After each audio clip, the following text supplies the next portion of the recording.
بصرے کا گورنر حجاج بن یوسف بڑا ظالم آدمی تھا، تو حضرت سعید بن جبیر رضی اللہ تعالیٰ عنہ ایک تابعی بزرگ تھے، تو آپ نا اس کے غلط کاموں پہ اسے ٹوکا کرتے تھے۔ ہمارا یہ مسئلہ ہوتا ہے کہ جب ہمیں کو ٹوکتا ہے تو ہمیں ضد چڑھتی ہے، یہ نہیں دیکھتے کہ میں پہلے دیکھ لوں میری کہیں کوتاہی پہ تو نہیں ٹوک رہا۔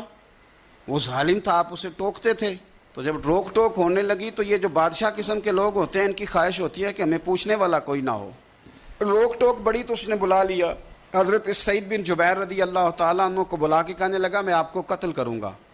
تو آپ فرمانے لگے جس طرح تو مجھے قتل کرے گا نا، میرا رب بھی تجھے اسی طرح ہی قتل کرے گا۔ اللہ والے تھوڑا کسی سے ڈرتے ہیں، وہ اسی طرح تجھے قتل کرے گا۔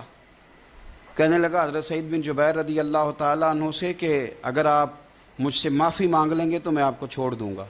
تو آپ فرمانے لگے معافی تو میں روز مانگتا ہوں، پر صرف اپنے رب سے، تجھ سے کاہے کی معافی مانگوں، کس بات کی تجھ سے معافی مانگوں؟ کہنے لگا پھر آپ باز جلاد سے کہنے لگا اسے قتل کرو۔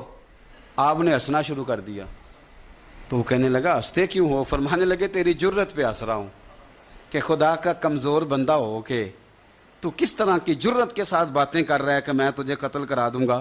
اس نے کہا پکڑو، اور غصے میں آ گیا، پکڑو اور انہیں قتل کرو۔ جب قتل کرنے لگے تو آپ نے منہ کعبے کی طرف کر لیا اور پڑھا انی وجہت وجہی للذی فطر السماوات والارض حنیفا وما انا من المشرکین۔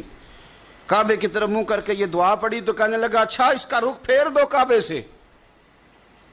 تو آپ کا جب رخ پھیرا تو آپ فرمانے لگے تو بڑا ہی بیوقوف ہے، فَإِنَّمَا تُوَلُّوا فَثَمَّ وَجْهُ اللَّهِ، تمہیں پتہ نہیں منہ جدھر بھی کرے اللہ ادھر ہی ہوتا ہے۔